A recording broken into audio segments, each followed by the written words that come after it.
আজ বানিয়ে দেখাবো চিংড়ি মাছের পাতুরি। চিংড়ি মাছের পাতুরি করার জন্য আমি চিংড়িগুলো সুন্দর করে ধুয়ে কেটে রেখেছি।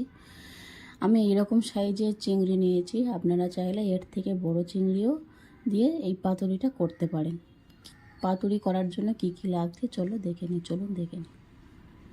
আমি এইখানে নিয়ে নিয়েছি দুটো পেঁয়াজ, ভালো করে কেটে ধুয়ে এইরকম মিহি করে কেটে নিয়েছি। আর নিয়ে নিয়েছি দুটো মিডিয়াম সাইজের আলু, কেটে ধুয়ে রেখেছি। আর আলুগুলো এইরকম সরু সরু করে কাটতে হবে।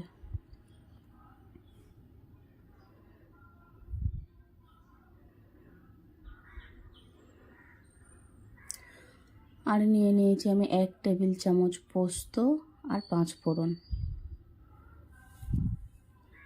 নিয়েছি 3 থেকে 4টে কাঁচা লঙ্কা আর সাদা সর্ষে, কালো সর্ষে। এই রান্নাটা আপনারা চাইলে পুরোটা কালো সর্ষে দিয়েও করতে পারেন। এবার সব মশলাগুলো আমি একসাথে বেটে নেব। দিয়ে দিলাম 3 থেকে 4টে কাঁচা লঙ্কা, সর্ষে,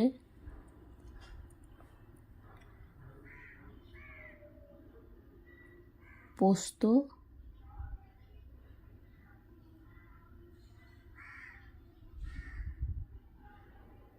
জল দিয়ে সব একসাথে আমি মিক্সিতে মিক্সড করে নেব।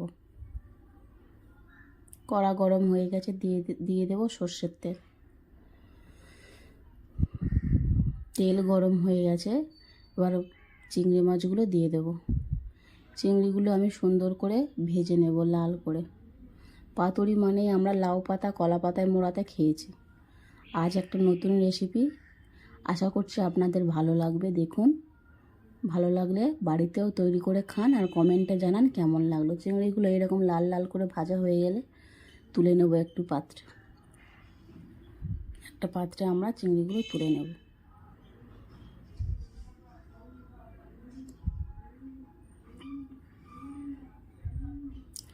এই একই তেলে আমি দিয়ে দেবো সরু করে কেটে রাখা আলুগুলোকে সুন্দর করে আমরা ভেজে নেব। আলুগুলো সুন্দর করে ভেজে নেব।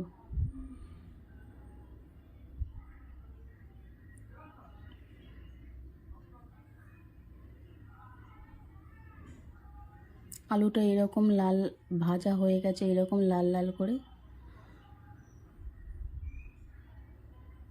আলুটা একটু সরিয়ে তেল বের করে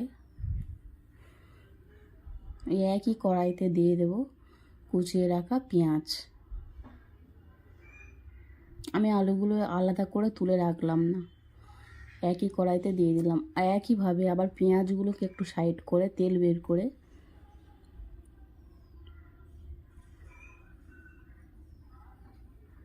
দিয়ে দেব 5 ফোড়ন। দিয়ে সব মশলাগুলো আমি একসাথে ভালো করে মাখিয়ে নেড়ে নেব, লাল করে ভেজে নেব।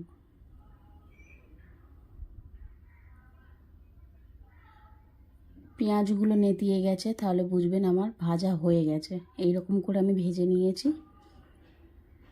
মধ্যে দিয়ে দেবো স্বাদ মতো নুন, হলুদ, আর দিয়ে দেবো দুটো চেরা কাঁচা লঙ্কা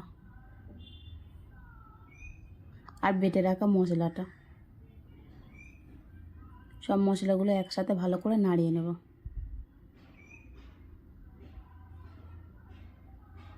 এরকম শুকিয়ে গেলে জল দিয়ে দেব। মশলাটা পুরোটা শুকিয়ে গেলে এরকম জল দিয়ে দেব, দিয়ে একটু নাড়িয়ে দেব। জলটা একটু মাখো মাখো হয়ে এলে, ঝোলটা একটু মাখো হয়ে এলে দিয়ে দেবো ভিজে রাখা চিংড়ি মাছ।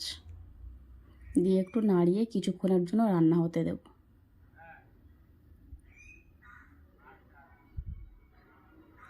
ঝোলটা এরকম গা মাখা মাখা হয়ে গেলে বুঝবেন রান্নাটা হয়ে গেছে। আমি এখানে গ্রেভিটা একদম শুকিয়ে ফেলেছি। আপনারা চাইলে যদি গ্রেভিটা খেতে চান তাহলে একটু গ্রেভিটা রাখবেন।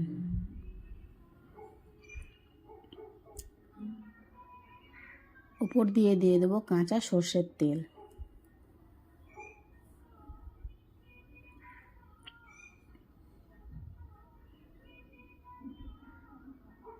দিয়ে নামিয়ে নেব। রেডি হয়ে গেছে চিংড়ি মাছের পাতুরি।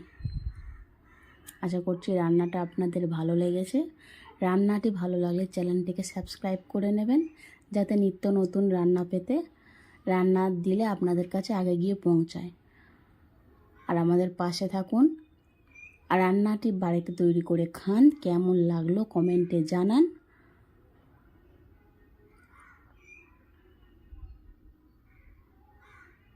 আরও নতুন নতুন রান্না পাওয়ার জন্য কমেন্টে জানান।